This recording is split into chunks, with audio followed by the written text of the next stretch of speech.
All right. Well, welcome back to the coffee show with Kirk Pearson, everyone. I am your host, Kirk Pearson. And it should be noted that the first ever podcast that I ever recorded was actually with you guys, but for some reason I never published it. Do you remember that?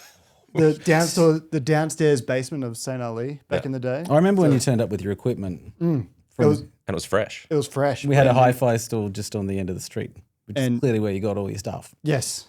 Yeah, and You really researched it. he was a regular customer at St. Ali and gave me a big time discount on all my stuff. So, those are good times. But I'll give everyone a little preamble. So we are in a music recording studio in the regional town of Castlemaine in Australia.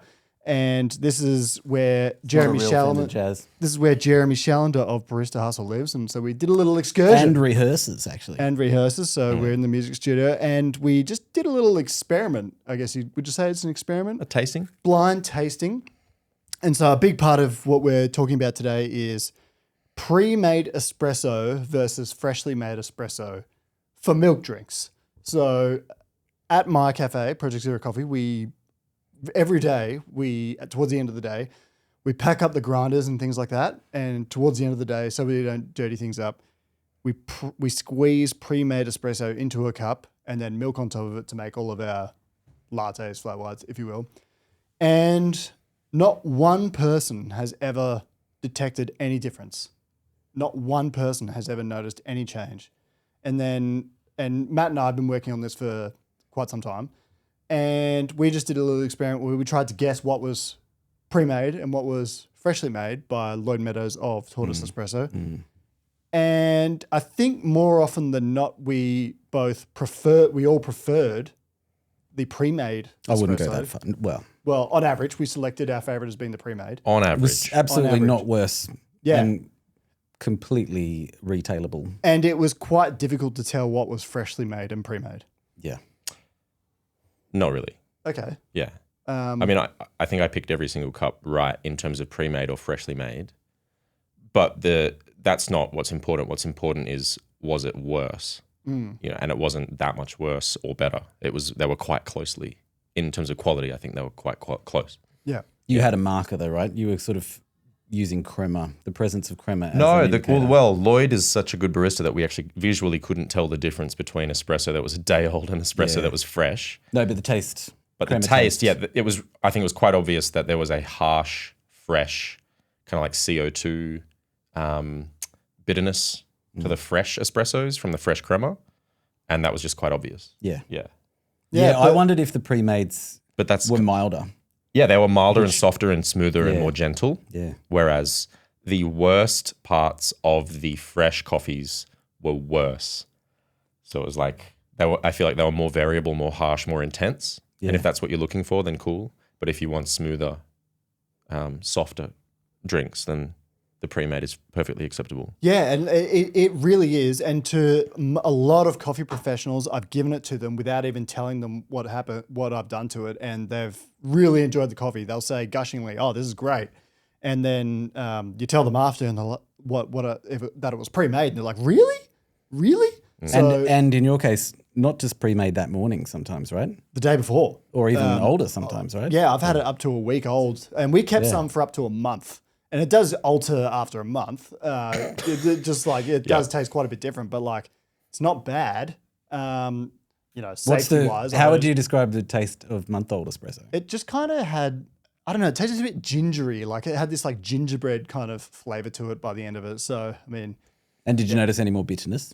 I wouldn't say bitterness. It just tasted like slightly more gingerbready, strangely enough. Like green-ish with the ginger? Honestly, just like ginger. Okay. It just had this, I can't describe it as anything approaching more than kombucha. But surely after a month it's got a bit fermenty even in the... Well, like I was kind of like, well, if I've got an upset stomach the next day, Wait, what's your usual kombucha flavor that you pick?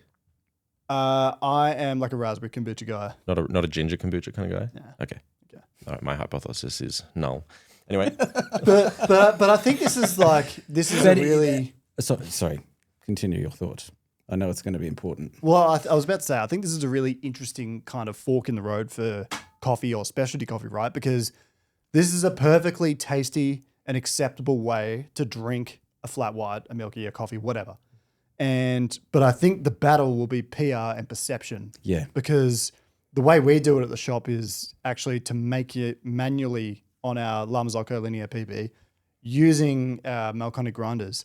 And so it's very tedious. And I've tried super automatic machines. I haven't got results that I'm really happy with yet. So I won't be able to do it at scale the way I do it currently. But it's really interesting because we should hype it more in a way. Like, it is kind of an extraordinary discovery, because I think I came to the cupping quite biased against. I was ready. Prejudiced. If I thought I got a more aromatic sense, that's what I was looking for, the more aromatic cup, and I wasn't really getting it apart from that cremeriness that you were talking about. Yeah, just quickly, if you turn up to that cupping or that tasting not knowing that was what was being tested for, would you have chosen those cups?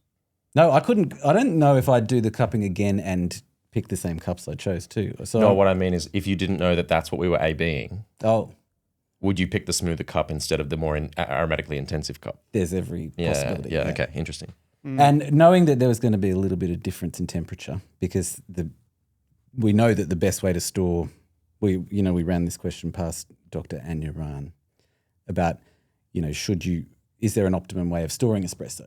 And she just said, well, in chemistry, cooler is almost always better if you're trying to preserve something, slow down reactions and whatever is keep happening. Aroma. Yeah. So, you're putting it in the fridge. It's in an opaque container. All points were leading towards a less aromatic cup, but whether it's the milk masking things so intensely or not, that wasn't a real marker. And there would be if you had group head taste, say, in the freshly made compared with the pre-batched, the group head taste would be way more of a noticeable taint and a detraction than the lack of aroma. Shout out to Cometeer for just brewing coffee and freezing it. Yeah. They're doing a great job. But is that another step? Go even further and make ice cubes of espresso. Perhaps, but I think that it's really interesting, the application of this to the industry, right? Because the way this first came up for me was actually a staff member not being able to come to work, and then me thinking, oh my God, how am I going to get through the next day? This is a new business, so I don't want to have one day where service is impaired, right? And so what I did was call Matt Perger. And I said, look, I need to kind of come up with a way to get this done tomorrow, and I'm going to do that idea of pre-making espresso you and I have talked about. Do you want to come kind of have a look and observe while we do it? And he said, yes, I'll bring help, Liam Wilkie, and we'll assist you, but also we'll kind of, run the test. We'll run the test as well. And that day, absolutely no one could tell the difference. We were just doing our thing. And I've done it at the shop, me and my staff, every day since. And then there was a particular example where the Melbourne International Coffee Expo was on, and we decided to serve our most popular blend, strawberry cheesecake, and we made 3 liters of pre-made espresso, and we dispensed it from like a glass jug with like a speed pourer on it. And all you have to do is put 20 mils in, and then 40 mils for a large size. And so you're dosing it volumetrically, not on a scale? Do it on scale. Oh, there's no crema, so 40 grams. 40 grams. You could just shot glass it. Yeah, well, we could. Yeah, but, a little jigger. Yeah, but where I'm going with this, a test tube be more accurate, something narrower. Yeah, but where I'm going with this is like the application in industry is really interesting, because in an industry where labor is your biggest cost, you can reduce your labor cost if you're doing it at scale. And also, it's a lot easier to have like a lot of variety. For example, if you want to have 4 different sizes, you don't have to have 4 different espresso recipes. You just pour more liquid in if the size is bigger. Or a week. Yeah, or a week. You can just pour 10 mils in, so there's a lot less waste and there's a lot less labor required. And there's more variety for customers. There's also more consistency cup to cup, say that. and less variance in terms of, all of your worst extractions will be blended into the average. Yeah.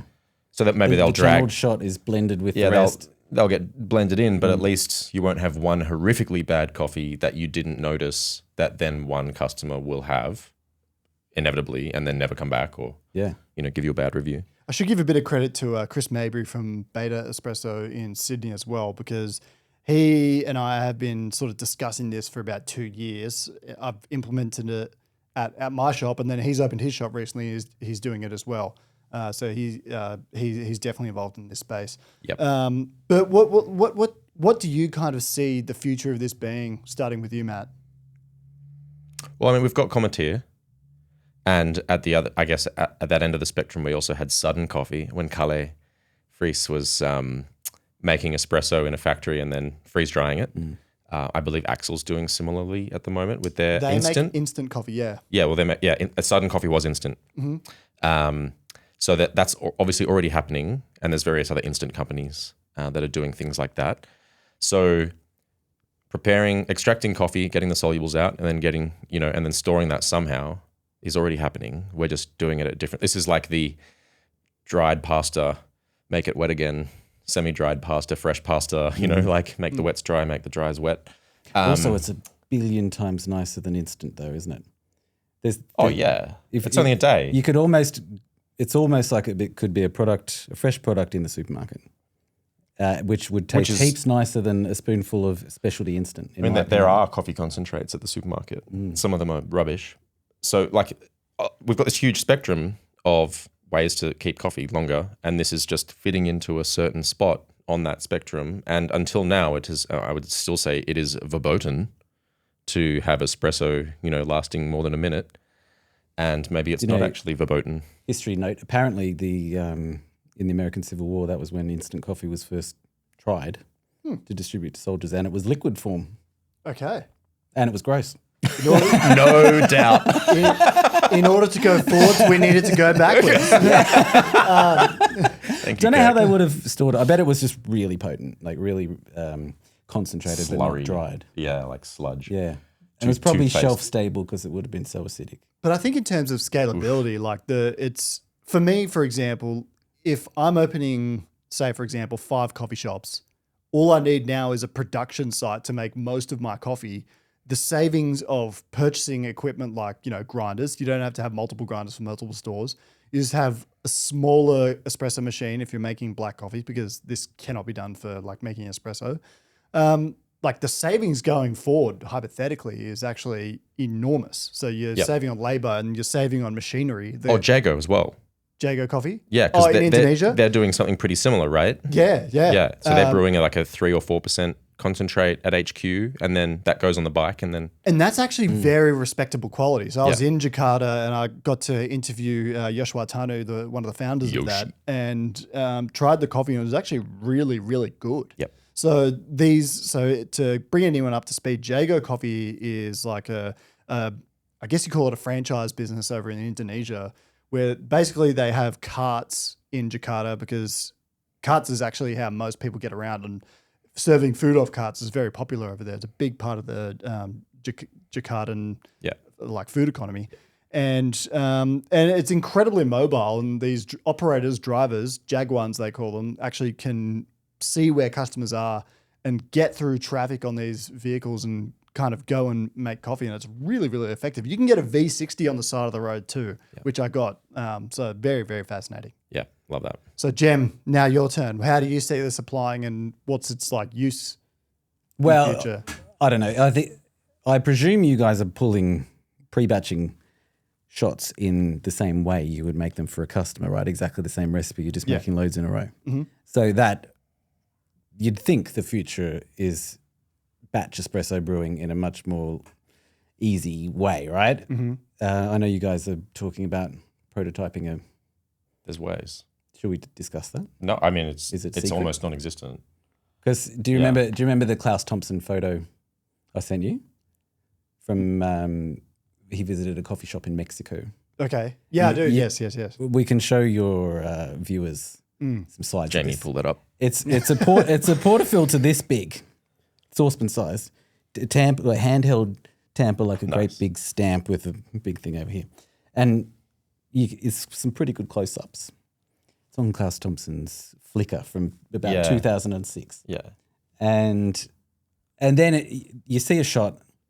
Don't know if it's still there. I went looking. I couldn't find a shot, like a background shot, but My understanding is it's basically like a giant, big fitting, kind of like Moriondo's machine, which would apparently you could brew 30 cups on Moriondo's machine. Yeah.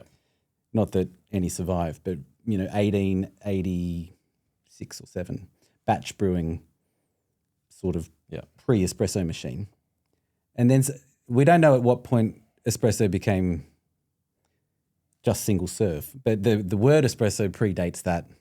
The use of the word espresso comes from about 1850-60 apparently, and it was being used to refer to a style of individually served coffee in cafes. There's a travel writer whose name I forget. He used it for the first time, like a café exprès, or I think he was using the French term, exprès pour vous, which meant like for you. Just for you. So possibly there is an X in espresso if you do it correctly. Oh, Lord. Jeez, I don't know. Have we got enough time for this? Pandora's box. That one. Let us know in the comments, folks. But anyway, batch brewing espresso, if you could get it to nice high optimal extraction, I suspect if you just got S-Works, Sheldon would just crush this, to make a giant filter basket that could fit a kilo deeper, of coffee. like much deeper rather than what, you'd probably end up on a giantly coarse grind and you'd under extract. The kilo worries me though, because you get the grind slightly wrong. You're stuffed. You just channeled. Yeah. You just $100 clogged wastage. or channeled an entire kilo of coffee in one go. So there's definitely going to be a sweet spot of the batch brew size, maybe 150 grams.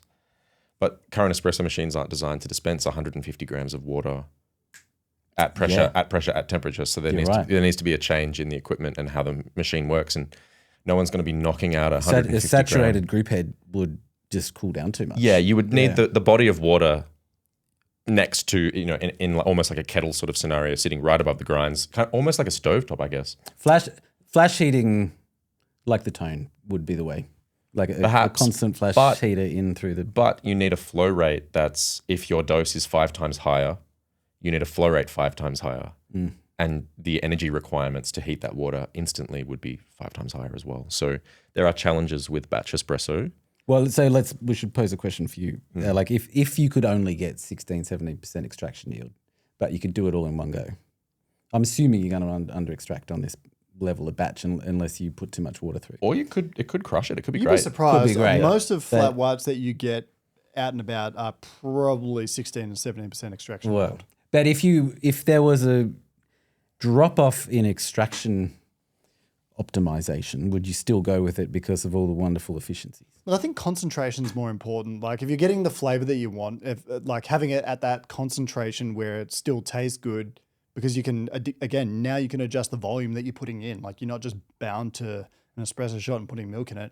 If it's lower extraction yield and you can literally add more liquid on demand, then does it really matter? You're losing money then. Yeah. Cogs are up. But like, I mean, who's really going to settle for lower extraction in that scenario? Like, wouldn't you just adjust some of the parameters? You'd want a batch espresso machine that could achieve 18 to 24%, somewhere in that range, and do it well. But maybe there's so much thermal mass to that giant cake of coffee, it's just going to be so cool down the bottom of the bed. You know what I mean? Like, Well, you just got to balance. You got to balance the width and the height, and we just got to figure it out. Gotta try yeah, it might end up having to be the same thickness, just like the size of a pizza. But surely, sit on the AeroPress. surely it's like very achievable. Like if you got Of course it if you is. got Of the course right it is, minds yeah. to build this, because I've tried making this off super automatic machines, and look, to date, I just still haven't got the results that I'm after. I certainly think it's possible. And I think there'll probably be newer versions of those super automatic machines in the future. But to date, I just haven't got the results that I've really been after. Well, yeah, and if the machine was, like say the Eversys machine was making results that you were happy with, I think back when I was doing ambassador work for Eversys, the thing that blew people's minds the most was shaking them out of the idea of a coffee machine being something that makes a drink at a time to, did you know that you can program a button on this machine to make 100 sequential double espressos without supervision, and it will continue dialing it in and can keep the grind right. And you just sort of see their eyes light up and go, oh, and then it's like now you've entered chemical processing. You know, like this is now not a la minute chef artistry. This is now production and like commercial. And then their eyes open and they think of all the possibilities of like pressing a button, saying goodnight to the machine, turning the lights off. You've got a hopper that reaches the roof because you'd need so many beans and a knockbox the size of a 1,000-liter ICB, but it can be done. This is an interesting segue into kind of that automation space, right? Because I think I was, in preparing for this, I was watching back your La Marzocco out of the box talk from 10 years ago. 2015. Who would have thought, and Have your predictions come true? Well, my favorite part of Possibly that, not. my favorite Some of part them- of that is some of them, that yes. Eversys and La Marzocco IPO'd together, yeah, which DeLonghi. which was pretty vindicating, I must admit. But it is fascinating because now in that time we've had, I think the most notable user of Eversys machines around the world would probably be Blank Street. Blank Street Coffee, so they're based in the US and the UK. And I actually visited one for the first time the other day, and they're extremely popular in the UK, like extremely popular. So many people flock to them. And, I think the problem at those stores, like if you're to nitpick them, it's quite a good experience if you go. But I guess the weakness is actually kind of like the human side. Like the coffee's always consistent. There's not really much wrong with that. They implement best practice with their machinery. It's like, then the server is kind of like what you can actually grade as being variable, right? Yep. Like, and so Are they using manually steamed milk? Like no, they've got the Uber Milks, Eversys heats and it, but then they've been some of the first implementers of the Uber Milk Plus, which is a really, I think, a bit of a game-changing machine. We're going to have the first one in Australia at Project Zero Coffee. So they have Eversys just for shots, but not for the milk. Yes, Because Eversys is good with milk. it can do the milk, Maybe but not fast enough. but it's definitely quicker to use individual milk steamer at this point. But it's like the coffee's kind of like the consistent and most stable thing there. It's the service and the human element, which is totally understandable. Yeah. So Well, in the cupping we just did, are they aware that we did the cupping? well, let's fill them in. We just did a tasting of about 20 different milk coffees and had to guess which one was pre-made, which one was freshly made, and then we picked our favorite ones and ranked them 1 to 4 in each series. The standout factor with Lloyd Meadows Tortoise Espresso steaming the milk was really, really outstanding foam production. Like absolutely microscopic bubble size. Probably better than I've seen any automated system do. But he's no novice. He's a don when it comes. And to he's got coffee. really nice Schultz milk, and it's non-homogenized. It's everything's sort of ticking the boxes. But have you seen any automated equipment make creamy milk like that? I think my Uber Milk does on the daily. Like it really is consistent. Like That is good. it as good? It's really like good. it's 0.5% less good than Lloyd's. But I think the important thing is it's not that it's matching one of the world's best baristas. It's that it's better than 98% of the world's baristas yeah, every day. yeah, Yeah. and that's the good thing about machinery as well. Like of that standard. But I guess to Jam's question, from 10 years ago, what you kind of hypothesized in that talk, which you should all go watch, what's come true and what's not, and what's kind of surprised I you? rewatched it the other day, and I think I almost completely misremembered what I even talked about. So what I was talking about mainly was that automation would be embraced, which hasn't necessarily happened, to be fair. It has grown, and companies like Eversys blew up since then. So sure, there is a lot more automation happening. There isn't much automation happening in specialty yet. There's Uber Milks. I think Uber Milk was probably the biggest thing. And puck press. And puck press. So like I was sort of talking about the fact that I think that the baristas in the cafes will become less skilled, and that a chain, I think I called it Intelli Stump Bottle as my example. You did. Yeah. There would be more sort of like head or executive baristas that would be calibrating more machinery and ensuring more coffee was consistent across a group. And then the staff in the venues would be less skilled on maybe the making of the coffee, But hospitality but focus. more focused on hospitality. And I also proposed that perhaps there would be a split between venues that used that extra. They've got less cogs now. So what are you going to do with that gap? Are you going to just take it as EBITDA, as profit, or are you going to put that back into service and quality of coffee? Yeah. And I talked about there might be a balance. Maybe 80% of lattes, 90% of lattes will be just cheaper, and you'll get them at Coles or you'll get them at supermarkets. And maybe there'll be that pointy end of coffee will become more and more competitive and more difficult. But you have to justify the increased price. I'm pretty sure Kirk hasn't put his price down. Well, there's an interesting angle to this as well, and I think what may have affected the uptake of cafes embracing more automation is the cost has probably been increased a lot more than we might have predicted. Because you think of like computer chips, for example, the cost of those has skyrocketed exponentially because there were shortages of chips for like cars and things like that recently, and then you think of like critical minerals that are used to perhaps make some of these.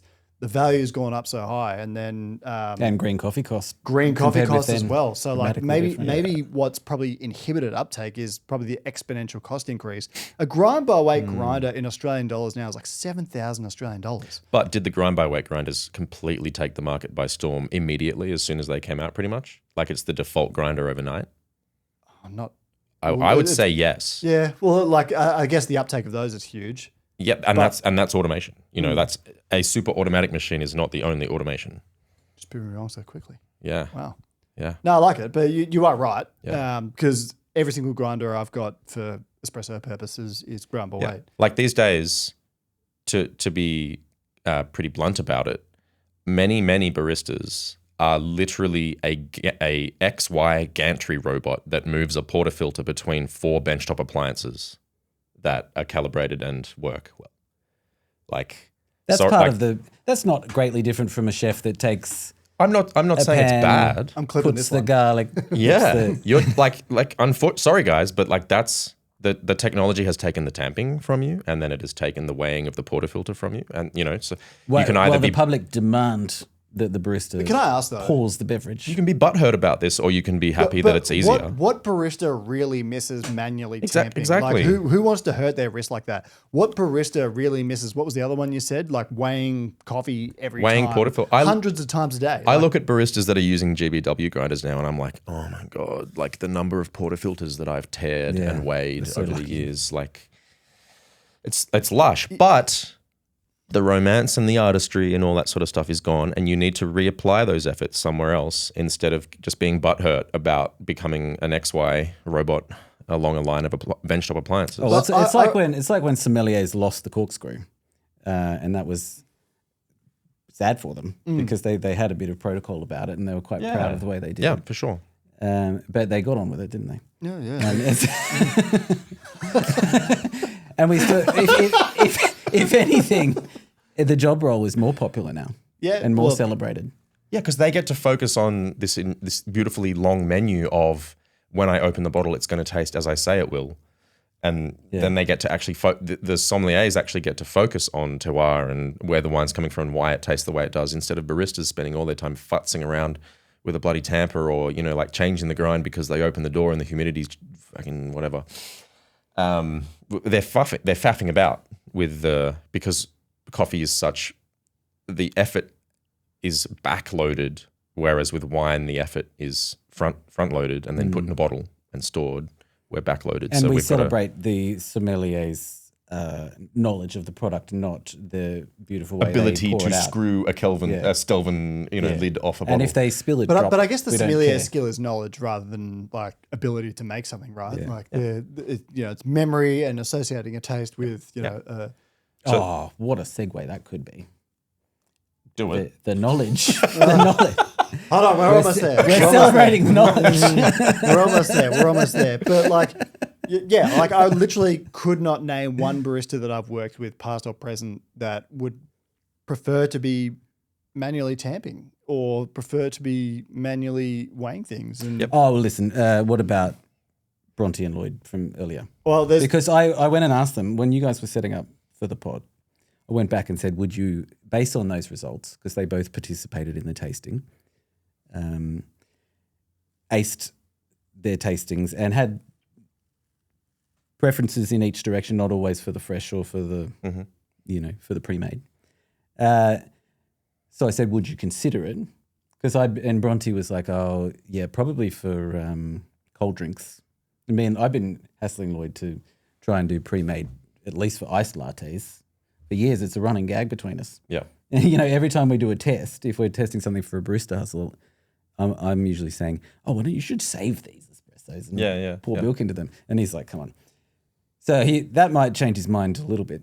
But Bronte made the point, hope she doesn't mind me saying this, she wouldn't want to work in a cafe that was either crushing like 1,500 coffees off one machine. She probably wouldn't apply for a job there, given that she's the owner of one of the best cafes in Australia. But also doesn't feel right. The vibes aren't right for her. But doesn't want more automation than she has right now. Like they have a puck press. But everyone's always said that. You know, sorry, Bronte, but like at any point, everyone's always now it's about right now. Don't undervalue the like if you were sitting there, your Mazza grinder company, beautiful family owned company, amazing build quality, machines last into generations. Yeah, and they're sitting there watching Eversys put grinders inside espresso machines. Do they think, gosh, are we going to be obsolete in 20 years once everyone decides to put grinders in espresso machines and they don't need us to make standalone ones anymore? But there does seem to be a pretty clear directive based on what's happened in the last 20 years to keep grinders separate. That's meaningful to the public, I think.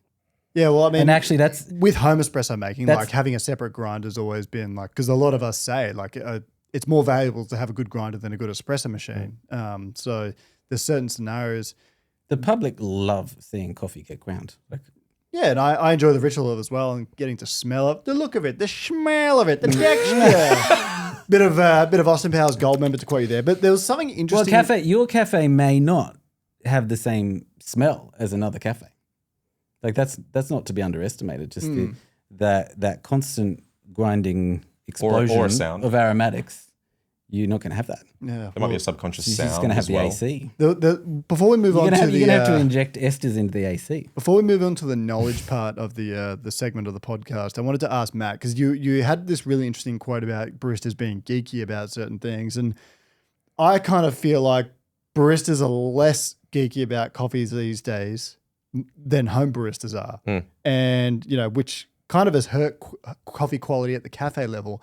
There's a few reasons for this, and I actually had a really interesting discussion with Lance Hedrick about this a few months ago, is that I think it's hard to make a career out of making coffee, to be frank, because the pay is not that great. You can't, these days you can't start a family and have, buy a house, manage a mortgage, all that off a barista wage. Like you just can't.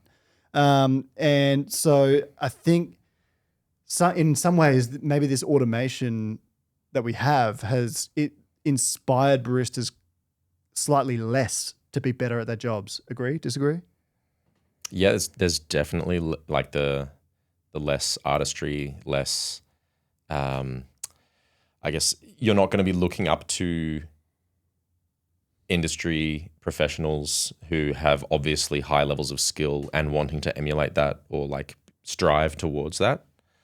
I think we can see where the industry is going right now in terms of what people are interested in, and people are becoming more interested in, as you said, like home baristas are interested in like this gear and the coffee, but people are more interested in where's the coffee from, how does it taste now, rather than, how did he tamp it and what was his distribution, like method with his hands or whatever. So people have we're like, okay, we know how to make coffee now. Let's move on.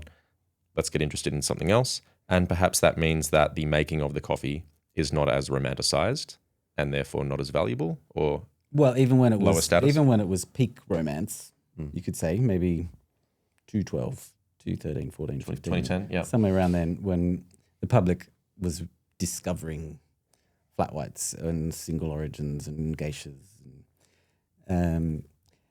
Even at that point, that was not the funnest part of working in a cafe. It was definitely interacting with the customers. If you ask anyone from that period. Blowing people's minds with good coffee. Yeah, But I guess what I'm kind of suggesting is that people can come to work and be a bit more on autopilot these days. And so the need to have all this coffee knowledge isn't quite there. And perhaps there's like that top-down thing where like, companies, if they're in a group per se, they set a recipe and your job's to follow that each day, not really explore. So in a way, maybe we've hurt ourselves there.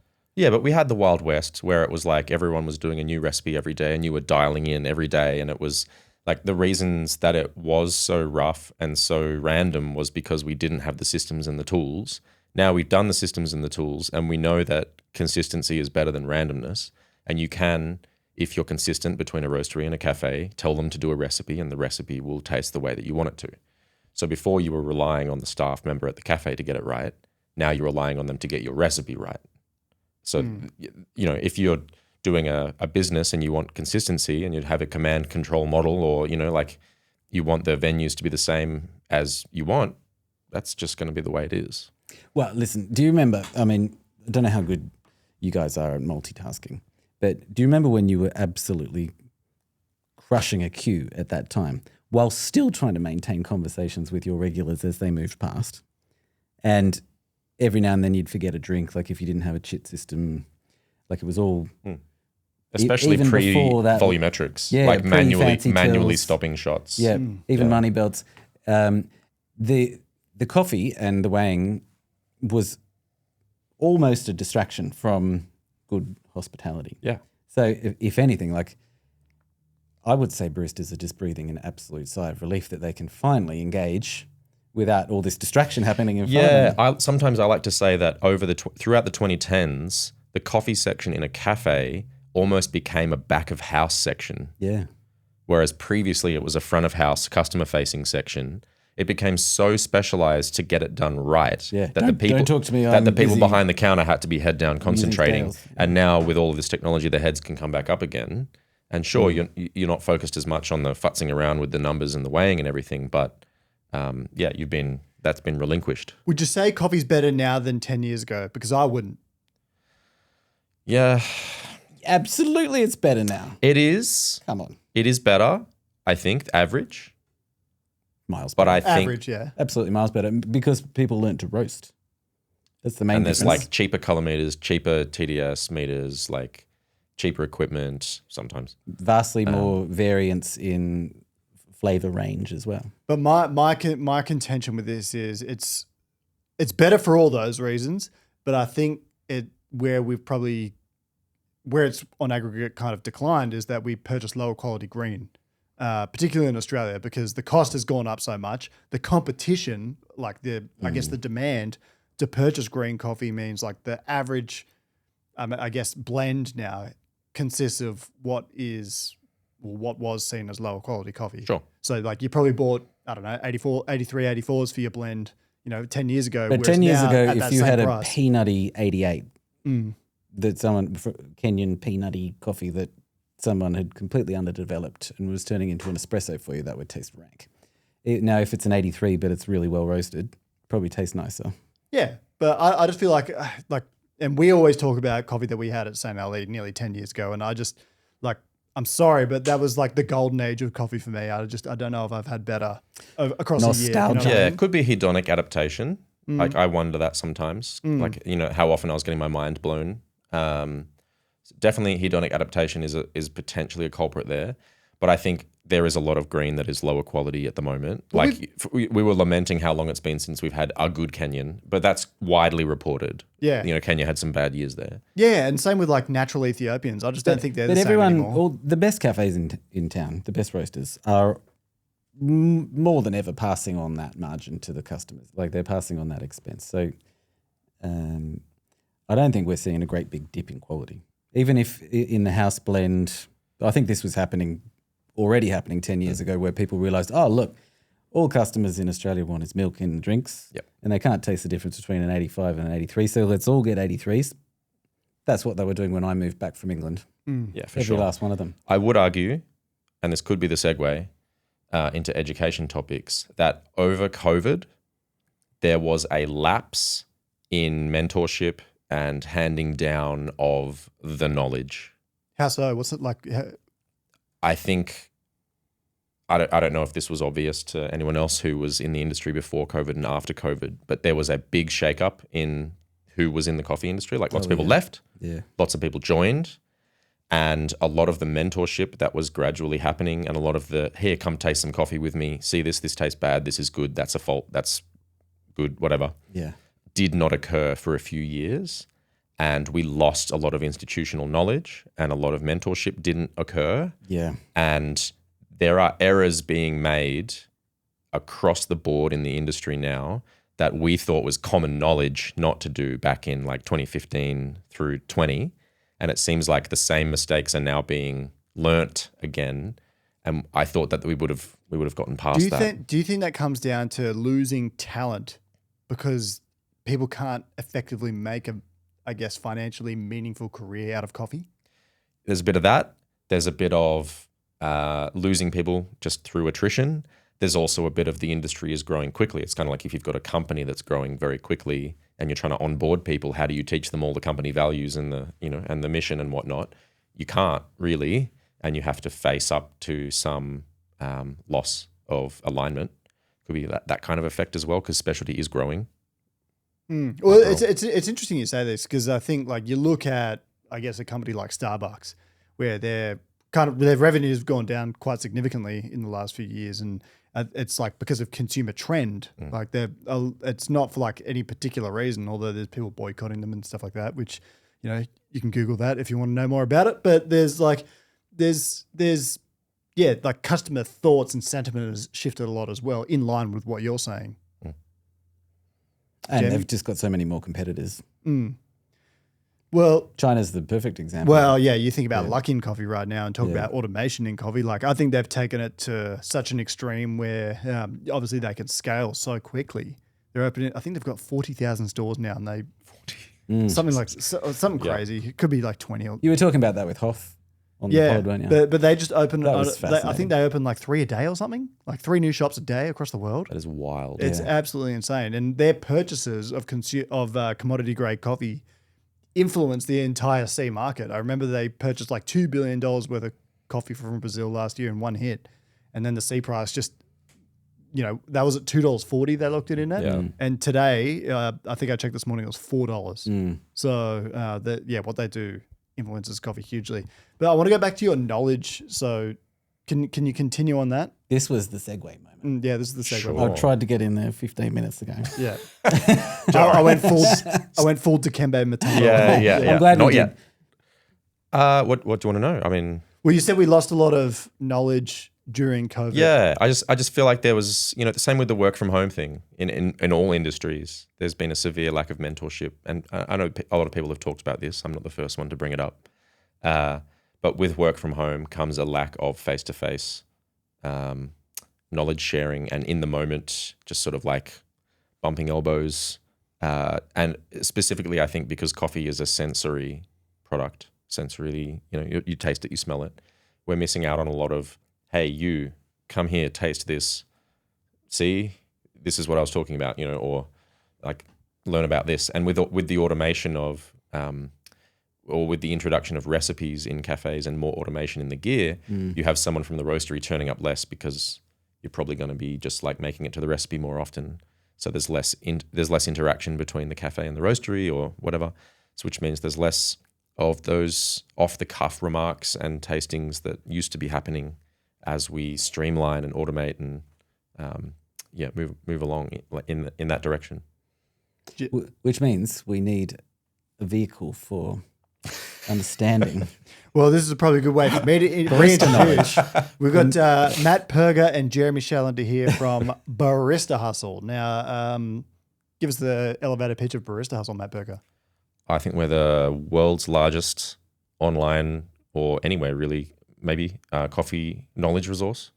Absolutely. 1,200 lessons, tens or hundreds of thousands of students. 20 certifications. 20 different certifications. How many courses? 20. And yeah, that's right. All the certification is a course, yeah. And a network of coaches that can give you a practical certification. Yeah, around the world. It was our 10th birthday back in June. Happy birthday. Thank you. And we also do tools. We're just happy to be here. Introduced the auto comb at the World Barista Championship a few years back, and that's made its way onto a lot of bars. Yeah. Jack Simpson was actually, in the room with Anthony, he was his coach back when I was introducing them to the autocomb, and Anthony was helping me develop it, and we were figuring out how to get it on stage with him at the WBC. Jack was there. Well, I can also name another landmark moment. You and I were sitting next to each other at the Australian Barista Championship, and you said to me at the time, you looked at what he was doing. You said, "Is he combing his espresso? I think I can make that easier." Then you went home and made it and designed it that afternoon. I'm pretty sure. I mean, it had already been a 3-year process up to that point of finding out things what not to do. But yes. But I remember you saying that, and then like literally you had a prototype a week or two later. Yeah, I think it was in my mind was, I'm at the stage where I might be able to make one, for him for the WBC. Ended up being a good move for you. It was a great move. Yeah. Yep. So with barista, like because I got my start as a barista off Barista Hustle because I was struggling my first few shifts when I was learning to make coffee. So customers would walk in, see me, think, screw that, and walk out. Damn. And it was pretty shit. Sucks to suck. And so I asked one of my coworkers, I was like, what do I do to get better? Like, is there any online resources? And they said, try Barista Hustle. And so I did, and that's kind of where I was introduced to who you are. And then not long after, I started working at Santa Lee. We became friends. But Barista Hustle is an excellent resource for a lot of different things. And thank you. You've got you've got kind of like a pay by the month subscription model, right? Yeah, we do. You can do yearly or pay by the month, and you get access to all the courses, all the certifications. Subscribe for as long as you want to, and then if you want to leave, you can. Or we're always releasing more lessons, interviews, content, certifications. So stick around and keep doing more. And where to from here? Because us three have kind of discussed how like people are getting around the ways to sort of pass the tests and stuff like that. Yeah. Because perhaps their boss is telling them to or whatever. So we've been talking privately about improvements or evolutions to the system. Do you guys want to tell us a bit more about that? Well, for sure. There is some work to be done on either proctoring or making our certifications more valid, much harder to cheat using AI tools and integrated web browsers powered by AI. You could, if you have an online testing system, there's a certain amount of trust involved. Fraud. Historically, it's a bit like playing online chess. You could cheat on online chess with a computer as long as 10 years ago. Who can this be? Brains trust. Is it Lloyd Meadows? AI. Is it? No. No. Yeah, go on. Excuse me. So we're developing a way of testing barista knowledge that's going to be entirely AI proof. So you can't just copy and paste multiple choice answers into Gemini or ChatGPT and get an answer. And it's going to have to go beyond just picture recognition, because if you test that out, it seems like, if for example you showed Gemini a picture of a shot channeling. You did, didn't you? Yeah, and a normal one. It knows straight away which is the channeled shot. So you can't just do picture recognition, like which capture. Nominate the buses in this capture. Yeah. That stuff's absolutely useless now. Yeah. So AI proofing is... every university is staring down the barrel at this too. Yeah. It's tending towards video testing. So you'll a testee will log on, do the test, and it'll be done by a webcam sort of thing? It'll be oral, so they'll be looking at a webcam essentially answering questions. And we have various ideas and methods on how to make sure that they're not cheating while they're doing that, which we may or may not disclose. We're figuring out what we will talk about. But the idea is that an oral exam is what you would do to defend a thesis at university. It's what you would do when you get your when you become a GP in Australia. They actually have you walk into the exam room and there's an actor pretending to be your patient, and then there's the admin or the proctor or whatever it's called in the room as well, watching that happen. And that's a very rigorous way of doing it. Now, obviously, for a coffee exam, the Seesat, as we're calling it, as the code word. I love that name. Yeah, it's a good one. We don't really have we can't afford, someone in the room for every single person to get are you a good barista certificate? And the appetite might not be there, especially for home baristas. And it's not if they're scalable.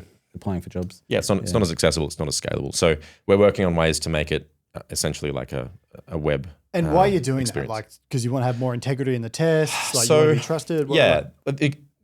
Let's talk about the Q grade for a second. The Q grader has always been the aspirational coffee professional certification. It's always been and there's 10,000 certificates now, I think, was the number? 16,000. Yeah.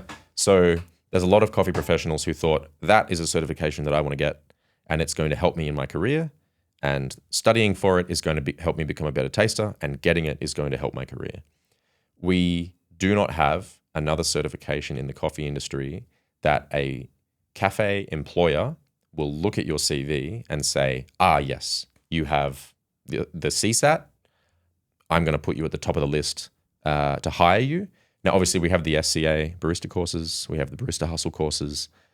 But I don't know, I haven't heard of anyone who is actually using them as their primary filtering for, does this human know about coffee? Just quickly on the Q grader thing, they just really swept, They pulled the rug out under that one. That's gone now. 16,000 people. Woohoo! Yeah, there's some opinions about that. Yeah. I don't really have strong opinions, but it's a thing. Yeah. It sure is That happened. It happened. And that was the gold standard for credibility. It was. For tasting. It was really shocking. Especially in the eyes of baristas. That was the one, if you became a barista, you looked around and thought, I'd like to prove my credibility. 10 years ago, you would do the Q grader even if you had no intention of being a green coffee person. Yeah.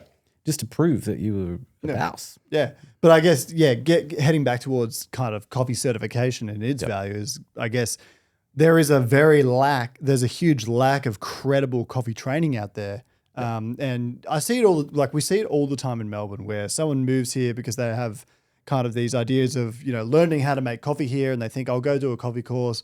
They go to some registered trainer, but they get this absolutely worthless certification thinking it will get them a job. It's quite sad, and in some ways quite predatory by those teaching organizations, because let's face it, they're not doing good, effective training. If you can get the barista skills professional qualification from the SCA, that's a good qualification. You've proven your worth to someone. They'd hire you on that basis, and fair dues. But it costs a lot of coin and a lot of time, a lot of air miles. So we think with the Seesat we can give a very watertight means of demonstrating online, that's our main objective, an online test with very few barriers to entry, that's really cheap to do, that is absolutely certified proof that you know what you're talking about. And you'll apply this level of testing to all 1,200 lessons or whatever it is? No, I think we're going to start off with just the first one, which is similar to our most popular course, Barista 1. It's the, making coffee in a cafe setting course. We want to have my sort of mental model for this first certification is, should I hire this barista to be a barista? That's what we essentially want to find out with this certification. And then later we'll move into, does this person know about roasting? Does this person know about green coffee and cupping and buying and all that sort of, there are various different things that we can do. But, and perhaps there will be some grand across industry ultimate test, that is puts the fear in anyone who wants to attempt it, but that's probably a later endeavor. I'm having a few thoughts here, because one of the problems with the barista profession, and let's just apply this to Australia for now, in my own little cosmos, there's a skills shortage. So there's not enough baristas who have the level of skills to sort of participate in the job. And one of the kind of ironies of that is once you've got those skills, they're not really super highly valued. A lot of people just work for the minimum wage. despite there being skills. But one of the problems of the industry is that we have these cafes, for example. They say, I want someone with 2 years experience. Well, there's not enough of those 2 years experience people. And so we need to actually come up with a more effective and better way of giving someone an opportunity to start their coffee career in a cafe. Do you think you can get it to that sort of point? I mean, yeah, I can't give someone 2 years of experience with an online certification. This is more like proving that you know, even maybe if you just started 6 months ago, but you did do a lot of study, that maybe those 6 months shouldn't be discounted. But we can pack 2 years of learning through word of mouth, like the knowledge system that used to be in place. We can condense that into just a few months of intensive study. If you did all our courses, you'd have more knowledge than either of us would have 10 years ago easily. But I suppose, like, let's imagine this scenario, right? There's a barista with 2 years of experience and they're having to train someone it's their first day on the job. But that person whose first day on the job has done all these barista courses through Barista Hustle. But that guy with 2 years experience is having trouble dialing in an espresso. While this newbie might not have the experience with the touch and feel of the espresso machine, they might be able to give them a pointer on, hey, you can do this to make your espresso taste better. Yeah. Like, that's entirely possible. Yeah, absolutely. I would have loved to have had Barista 1 as a course before I started making coffee.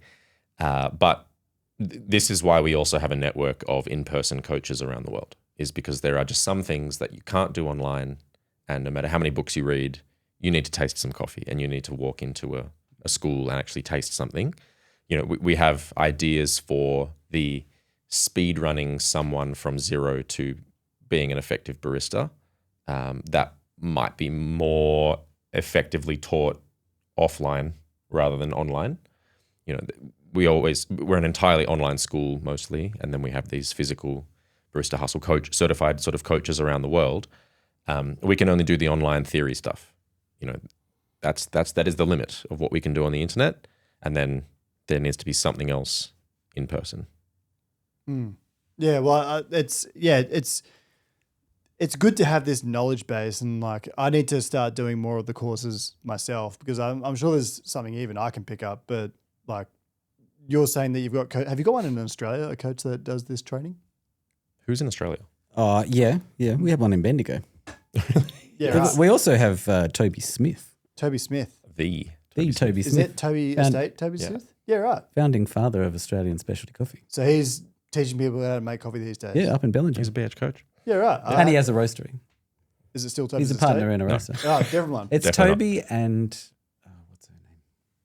He's got a partner, and they teamed up on a small So Belgian if you're doing all these courses and stuff like that and creating all this content, what like some of the trends you're picking up and where like are the biggest gaps of knowledge in the coffee industry? Where are the biggest gaps? Yeah, like what do you think people are most deficient in? Do you mean like in a new, just into the job barista? No, just across. Like, I would like to know of experienced baristas, experienced coffee professionals. Where do you think people think they have the most knowledge, but they probably don't? There's an extreme disinterest in history, that's for sure. Yeah, I've actually my daughter's year 11, 12. They're not offering history at the local high school because there's just not enough people interested in doing it. that's crazy. That bothers me because that's weird. I'm right into my espresso machine history. As I age, I tend to appreciate history a lot more. Yeah. But you're talking about coffee history? Yeah. We have a course called the Espresso Machine, which is all about Pavoni and Moriondo and Gaggia. That is the air I breathe, that stuff. Sounds like a very Lance Hedrick topic too. He's Yeah. into his old school. Yeah, he's espresso a machine. collector, isn't he? That's a really important subject. Why do you think that's important? Well, because it shows for people that are electing not to go with pre-made espresso, for example, it gives you a multitude of reasons why you wouldn't. Like why single service made for you and in the moment. Like I'm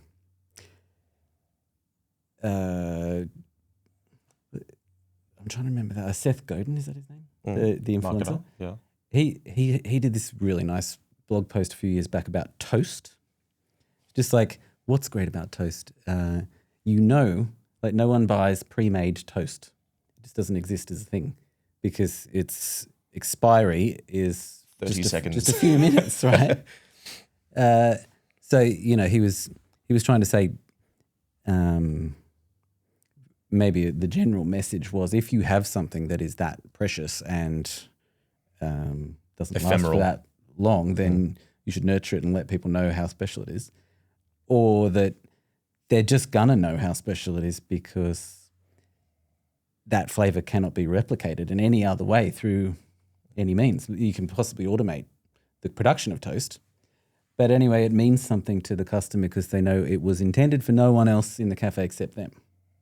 And you see that if you study espresso history, you can see that evolution, like when people got excited about crema and crema, when it sort of first appeared with the Gaggia lever machine and was persistent for the first time, even though the earlier machines would have had some sort of foam on them, wouldn't have stuck around for a couple of minutes. And suddenly it created a desire to have a potent small espresso that had a very limited amount of expiry time. And we didn't probably emphasize enough that the whole pre-made discussion only applies to milk drinks. It absolutely doesn't apply to espresso. Absolutely. Or filter coffee or Americanos. I have a different answer to this question. Go on. Which is, again, back to the knowledge being passed down. I'm still being served coffees in cafes that should not be served in terms of like a batch brew that's been sitting in a pot for way too long and nobody identifies that that's not tasting great. I am being served batch brews where I know that if I pulled the basket out and wiped my finger along the bottom, it would come out black. Yeah. Press pots that I know have never been thoroughly cleaned, just like general hygiene things. I think lots of people don't even know what staling coffee tastes like. And when they then taste something that's been stale, I would say mostly by oxygen staling, they don't identify that that's stale. There's just a lot of missing tasting something and being told this isn't as good as it should be or could be. Lots of like really just savory under roasted coffee still being served. Lots of like we've definitely avoided the over roasting now. Well done, everyone. We managed to stop like burning everything, but there's like still a chronic amount of under roasted coffee out there in specialty, and people are just kind of chill about it. And sure, It's improving. I'm being a bit of a curmudgeon because it's like, sure, if you like it, then you're allowed to like it and that's fine. But I just feel like there's such a wasted opportunity with a lot of coffees that is just being thrown out. It's interesting you say this because, and particularly on roasting, I've recently been helping prepare one of my stuff for the Brewers Cup competition here in Australia, and I've been roasting for him on just a little Link air roaster. And something I've learned is that good brewing cannot outdo bad roasting. Good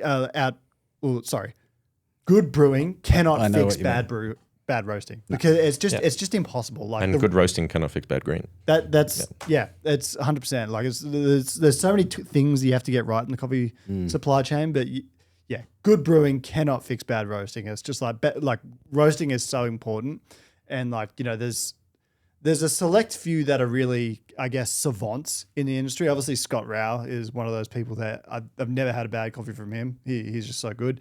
I think like Matt Crowley at Axel, Sam Cora at On a Coffee. He's probably one of the best roasters ever. And look, the list there's quite a few good ones, but even though I just said there's a select few, but like, I just think that's probably one of the I guess things that I don't think people understand enough is the importance of roasting. Do you know? I feel like there's a way of tying this into a bow, which we probably should at some point soon.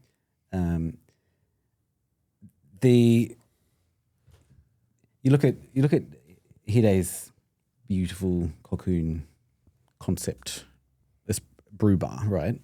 And the news when we interviewed him a couple of months ago, the big headline there was that he's going through the process of jumping through hoops, whatever hoops are needed to be jumped through, to get reviewed by the Michelin Guide for a Michelin star, for a coffee location, world's first Michelin-starred coffee destination.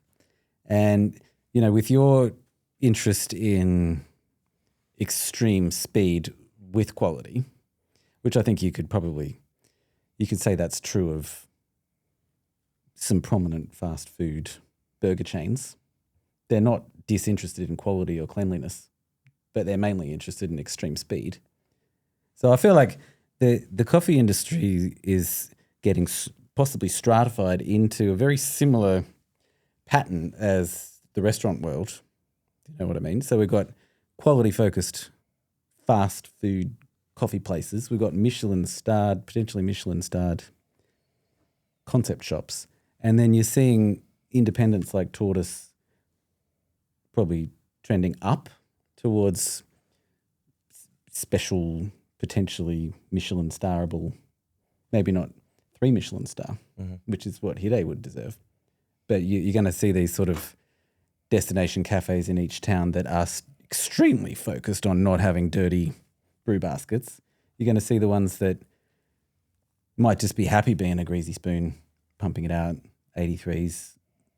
And then you're going to see chains which have enough infrastructure or automation to keep the quality going but focus on the speed, which means the hospitality is potentially less, but the quality is going to be there. Cleanliness is one of the most underrated things in a bar or cafe. Like, keeping your area clean is one of the easiest hacks to keeping your coffee tasting good.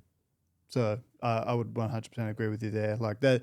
And you taught me one of the best ways to clean a batch brew pot, which I will tell everyone listening right now. Please, Kirk. If you preach. To If clean there's your, one takeaway to from this clean your podcast. batch brew pot properly, you need to fill that sucker with water, put some Cafetto and or nearest cleaning chemical in there, Ernex, whatever you prefer.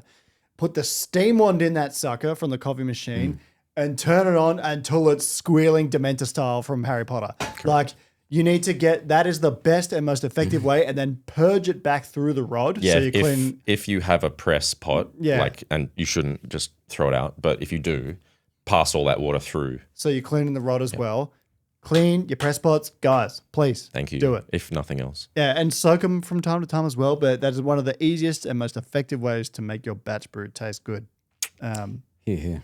I got to shout out some sponsors, by the way. We've been talking big on automation, so I got to shout out Barista Group, one of the new sponsors coming on board. So Joe Trelube up in Sydney, but they're importing Uber Milk Plus. They're the main importer, the exclusive importer for Makiba Izaga grind by weight coffee grinder. So they're pretty good. You've seen them, you know what they are. So you just plug the thing in, you put your handle in, it has a pre-made dose. Just straight in there. It's excellent. So Barista Group, if you've got a cafe in Australia, call Joe.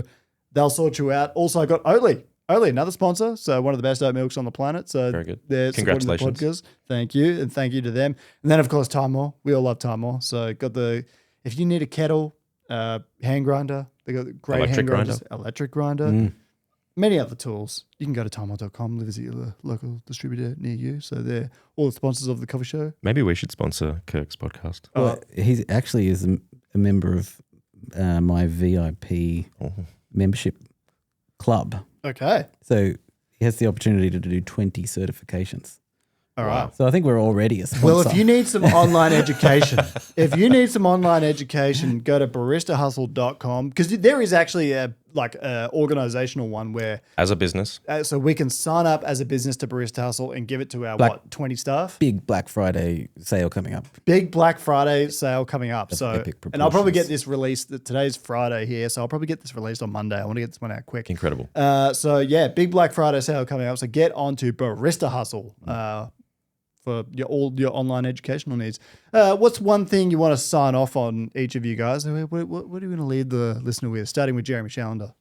Well, if you do pre-made, I'd like you to be mindful of one thing that we were discussing earlier, is that there used to be a lot of smoke and mirrors in the pre-third wave, where you'd see great big high espresso machines, cups piled even higher, and you wouldn't notice what hocus pocus was going on behind. So I think if you go the pre-made path, do it proudly. Don't try and maintain any illusions. It's there. There's merit to it. We're all pretty much ready to say, Matt can tell the difference. I'm not sure if I can tell the difference. And your preference pretty much through the whole blind tasting was for the pre-made, right? So it's extremely valid approach. So explore it. It's nothing to be ashamed of. Give it a go. Tag the Coffee Show with Kirk Pearson on Instagram, coffeeshow.com, and Barista Hustle if you're doing it at your cafe, at home, whatever. If you want to experiment with it, please do it and make some content. Tag us, please. Yeah. And let us know in the comments what you think. Matt, what do you want to sign off with? If you haven't played around with Apex, I think you probably should. I think like there was Lotus originally from Lance. But I think in terms of just usability and trying it out and making your coffee taste better, I don't think there's a more important product in the last 5 years. Whew, Yeah, all right. I think it's like in my mind numero uno for improving cups of coffee for everyone. So, give us an example of your use where you made a wonderfully better coffee. All the time, like every day. It almost never fails to make a cup of coffee taste better. Well, I can attest to that. We sell it at our shop. We're one of the stockists in Melbourne, Australia, and I use the minerals all the time. So, yeah, I think the big unlock for everyone was, we can do this after we brewed the coffee. We don't have to do the water chemistry beforehand. It's the mindset shift to it's seasoning rather than it's a solvent has just completely unlocked some crazy stuff. And I don't think we've even really scratched the surface. And he's really done a lot for the industry there, hasn't he? Like Simon, that is who created it, like just done so much for educating the industry on the impact of water. Some other good contributors to that space are Christopher Hendon and Maxwell Colonna Dashwood. New book coming out soon, if it isn't already out. Yep. Plenty of plugs in this section of the podcast. Yeah, plugs. I think you're absolutely right. It's been a big contribution, and you can really do a lot to enhance your cups of coffee with Apex Labs. So reach coffee climax, everyone. It's a pretty it's a pretty good slogan, isn't it? To the boundaries of coffee climax. To the boundaries of coffee climax. Pardon me. But anyway, look, thanks so much for what's been a fantastic day. We drove an hour and a half out here, Matt Perger and I, and to meet you, Jem. And it's been a wonderful little day in your hometown of Castlemaine. And thanks to whoever lent us this music recording studio that we're in. But I've had a fantastic day. I learned a lot about concentrated coffee or pre-made espresso. I do it all the time as well. So yeah, thanks for a fantastic day. Thanks for a fantastic podcast. And I look forward to getting this out to the good listeners of the Coffee Show with Kirk Pearson and the viewers of Barista Hustle. So, thanks, Kirk. Thanks again. Thanks, all right, we're going to sign off there, pack up and go home, everyone. So, let's jam. Say hooroo. Say hooroo. In Boss Nass style. In Boss Nass. Come on, do it. In Boss Nass or style. Just do what you're about to do. Come on, go. Hooroo. No, in Boss Nass. Be gone!